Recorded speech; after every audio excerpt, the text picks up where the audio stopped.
So has our spider finally met her match? Did the fire dragon win and end her life? Is the teacher telling the truth? Probably not. There's two ways that this could realistically go. One, the teacher is lying, as many are assuming that there isn't a lot of truth coming from her and she clearly knows a lot more. I mean, we learned last week about administrators, so it wouldn't be surprising if she has some connections with that, which is where she's getting all this information. But if she is telling the truth, then how can we continue having our Spider-Girl as a central character? Well, if she's been reincarnated once, it's not possible that she could again, or maybe she technically died but kind of like evolved into a new form. Most likely, though, the teacher is just full of it, and the cliffhanger is a cliffhanger to keep you saying, oh my god, what is going to happen next Friday? And then next Friday comes around and we see that she actually got away just fine. Either way, it's a great cliffhanger, but in a hilarious world, could you imagine Spider gets killed, the new main character from the Spider side is actually the dragon, and then we follow the adventures of the fire dragon, as in someone like Hugo becomes the brand new main character for the human side. What a twist that would be. This was a very exhilarating episode that honestly started off pretty slow, all things considered. I mean, I don't think many people will deny the fact that when we're getting the flashback with the human side, it's pretty much the most basic school anime content that you could possibly see. But I'm not sure if I'm the only one. While I wasn't overly interested in it at first, when we got into the bullying stuff where we see obviously characters like Faye who have already mentioned the fact that she feels very bad and wants to make it up to her, when you see the content with the bullying and then just some of like the social awkwardness and how a lot of characters were just kind of shitty to just characters who are different than others, it was interesting to me once that content started going. But even though I wasn't overly like hooked into this stuff, I appreciated it being here. Now, I wouldn't have said that if this type of content would have appeared in the first few episodes, because I would have said, I'm here to watch the spider be entertaining. This is high school nonsense. I don't care about it. But after being now 2 months into this anime, seeing that flashback, it puts into perspective a character like Faye and why she's so determined to meet up with Kumiko, because she wants to make up for all the shitty things she's done. But it also shows you what characters like, you know, someone who tried to assassinate us last week, he was just kind of like a soccer pro. He had a big ego, but he wasn't necessarily a bad person, and how their real world abilities and mentalities transferred over into this new isekai one.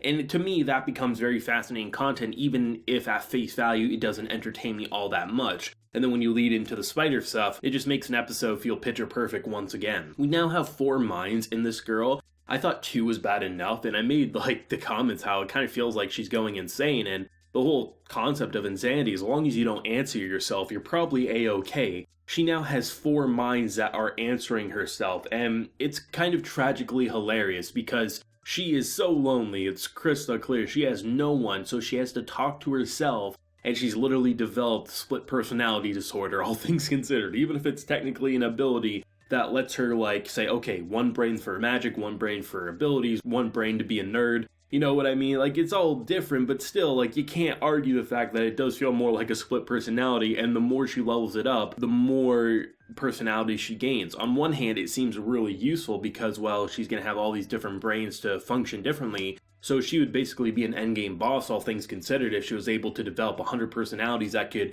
use all of her different abilities. And you even see in this episode when she's fighting the fire dragon, she actually slows down so she can use all of her thought process to find the optimal way to take out the dragon. Unfortunately for her, the dragon was equally as smart and got the hell out of there before he was destroyed by a poison bomb of death. On one hand, I say that's really interesting, but on the other hand, because you can clearly tell she's kind of created a fake reality for herself, all things considered, because she is a spider living in a cave who has no one to talk to. I do kind of feel like there's going to come a point where her loneliness is going to seep out and maybe not let her make the best of decisions. That is, if she survives, but I'm going to hold on to the hope that she does, because it just doesn't make sense for her to go out here unless we're going to focus on Best Boy Dragon here as our new main character. Then I'd be okay with it. This is one of those episodes that, if you compare how it starts and you compare how it ends, you would say, okay, well, the human stuff, not overly interesting, but when you take into consideration current actions for these isekai characters, you're understanding a bit more of who they were, which I think further fleshes out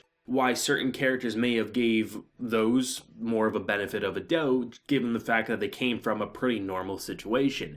And then to see characters like, obviously, Faye, who really are trying so hard to meet up with those that she wronged, and she's hearing that they're dead. It's kind of hard. I mean, you're already kind of shit out of luck in terms of your other peers. They're kind of born into royalty. You're born as a dragon in the making, and now you can't even make up for it. Your life kind of sucks from the looks of it. But it's going to be very fascinating because this is one of those episodes that, once again, I've seen a lot of people say this, and I completely agreed. I've enjoyed the 3D ever since the show started out. But if we compare the magma, the fire location compared to the earlier content, the way the spider and just how she's interacting with this environment is so much more engaging. There comes a point where the dragon is pretty much using like a machine gun of fireballs at her. And she's jumping non-stop because she has more speed than the dragon. That's kind of like the one thing she has going for her. And the way they're able to bounce her around, it was so smooth, it was so engaging. And I love the sound effects. I don't know if I've really ever complimented the sound effects from the show, but the way her kind of feet tap on the rocks as she's jumping like kind of sporadically,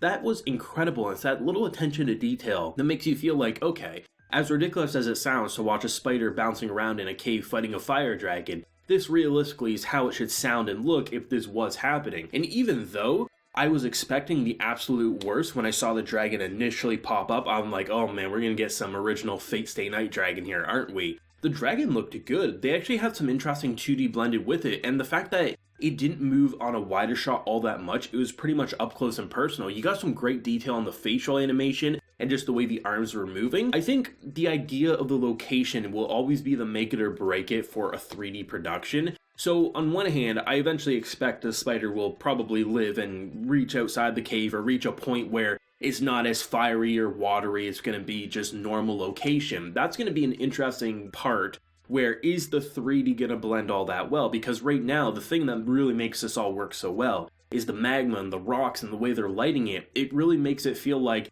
even though you can tell it's 3D because of the way they're bouncing and there's no way that's hand-drawn, it's too smooth, there's no way they have all those frames going for them on a 2D hand-drawn production. What is that going to look like on surface level? Or what is that going to look like for a more basic location on the cave? Or is every cave location going to be just as interesting as the magma one, right? There definitely is a part of me that's worrying because the last thing I'd want to see is this great animation we're seeing here applied to what we saw back when that like giant beast came roaming. Faye met a parent and, you know, they had to kill that kind of wyvern dragon, whatever you want to call it, right?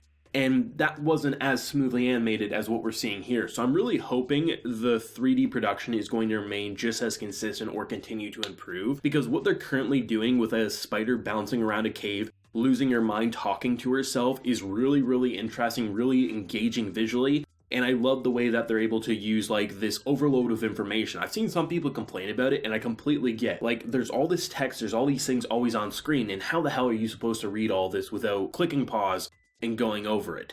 But you're not supposed to. As we get that lecture in this episode, which was hilarious and engaging, the important information will be beat over our heads so we know what's happening. But all that extra information is literally just there so we know she has a shit ton that she's experiencing, and there's a lot that's probably going to overwhelm her. And I think it adds to that kind of like video game menu formula, because we already know, like, if there's an administrator, is this world even real? Is this world actually a game, right? If there's a lot of things happening. So having that overload information, I think it puts into perspective just how crazy her life is and how easy it is for her to get overwhelmed, but also how important it is for her to have those other brains, but also having that fear of that's too many brains could mean too many cooks in the kitchen, meaning our girl goes insane and maybe doesn't actually have control of her life anymore. I thought this was, for an episode that I was thinking was going to be okay, I'm going to be honest. It started off with basic high school stuff, and I was like, there's nothing wrong with this. I think it's good to flesh out these characters, but I'm curious how much the spider content is really going to make me look at this episode as a whole and say, I really appreciate this. But seeing how it ends and seeing how characters are told that she is dead, which probably isn't the case, and seeing the bullying that took place beforehand, it puts into perspective why things are happening and why characters are so determined to find others to kind of correct the wrongdoings they did in their past. This was a really interesting episode, and I think they still have found the balance of the human and spider exceptionally well. And like I've been saying for a couple of weeks, I'm really happy the human side exists, where before I was just kind of like, can we focus back on the spider side? Let me know your thoughts and feelings down below. What do you think of the cliffhanger, and where do you think it's going to go with episode 9 next week? If you enjoyed the video, leave a like, show your support, and hit that subscribe button if you happy new around here. So until next time, everyone, please take care and have a good one.